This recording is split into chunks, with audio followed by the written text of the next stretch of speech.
Olá, meu nome é Luiz, eu sou consultor técnico da Consegue Consultoria em Saúde, Segurança e Meio Ambiente e hoje eu estou aqui para conversar um pouquinho sobre algumas medidas preventivas que devem ser adotadas, para evitar a ocorrência de acidentes, ou doenças ocupacionais no home office ou teletrabalho, certo? Então, o home office ou o teletrabalho também pode expor o trabalhador a alguns riscos, que podem causar acidentes ou doenças.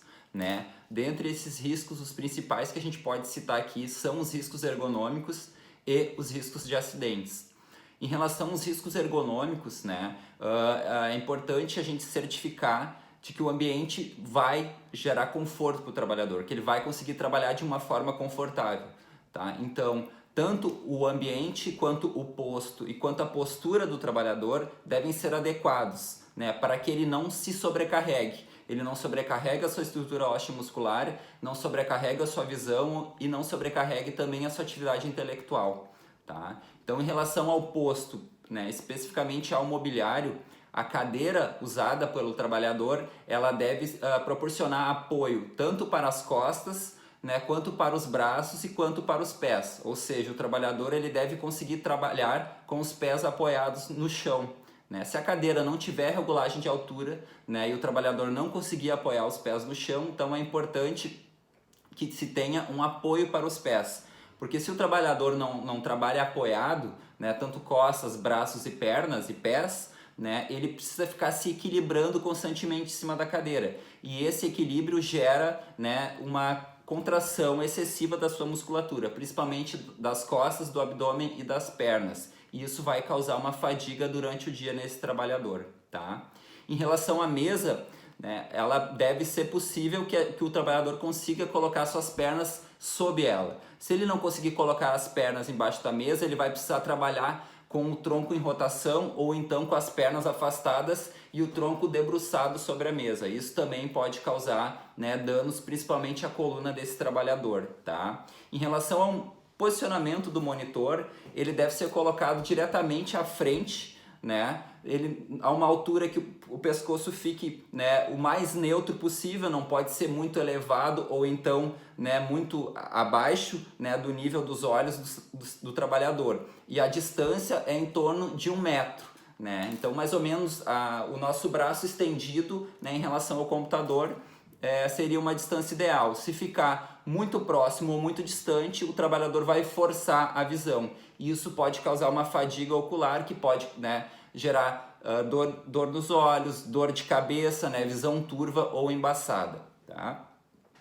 Em relação à mesa, ao local de trabalho, é importante que se organize para que os objetos que são necessários para a execução do trabalho fiquem próximos do trabalhador, para que ele não precise realizar movimentos bruscos, rotação constante de tronco, ou então se estender ou se debruçar para alcançar algum material.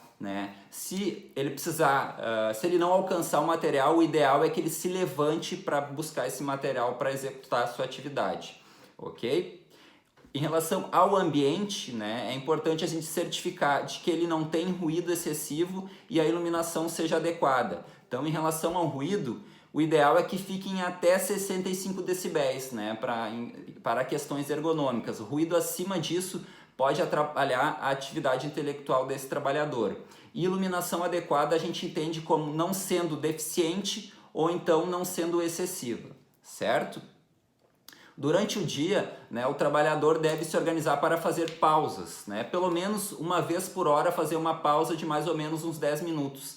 Por quê? Quando a gente fica trabalhando sentado na frente de um computador, de um tablet ou até mesmo do celular, a gente fica concentrado, a gente gasta muita energia e muita atenção para a execução de um trabalho. Isso faz com que a nossa musculatura também fique tensionada. Então, se você levantar, pegar uma água, pegar um cafezinho, ir ao banheiro, tu acaba desfazendo essa tensão muscular, bem como facilita a circulação, principalmente dos membros inferiores, porque se tu fica sentado muito tempo sem se mover, a circulação acaba ficando prejudicada. O retorno venoso do sangue acaba ficando prejudicado, certo?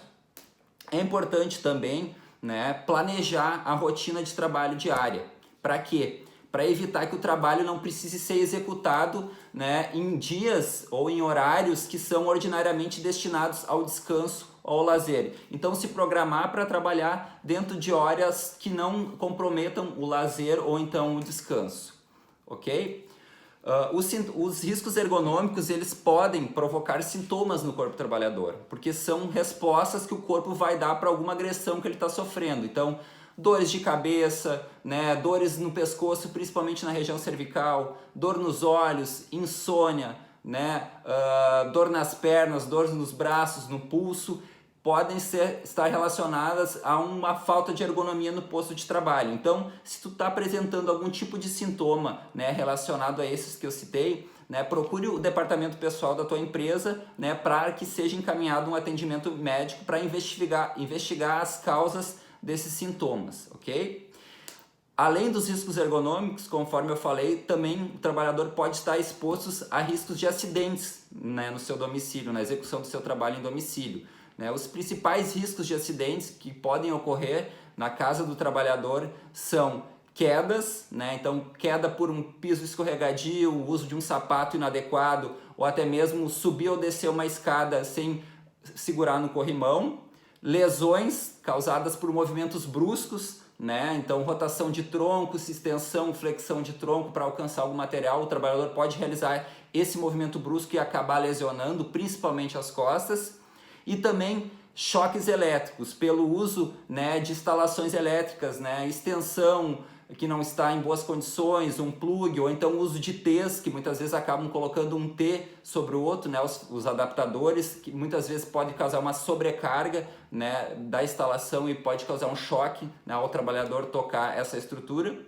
E, então é importante se certificar de que eles estão em boas condições de uso, né, não tá tendo, se eles estão bem isolados, se eles estão íntegros, né, os plugs na tomada e no próprio aparelho da extensão, tá? Então é certificar de que eles estão em boas condições antes de usar, certo? Pessoal, então para finalizar eu gostaria de frisar a importância da gente trabalhar, né, na nossa casa, né, cumprindo, né, essas medidas preventivas, né, trabalhando com segurança, como se a gente estivesse trabalhando no estabelecimento da empresa. Então é importante a gente seguir as instruções, né, de trabalho e as instruções de segurança passadas pela empresa que a gente trabalha, certo? Então gostaria de agradecer a atenção de todos, um bom trabalho, um abraço.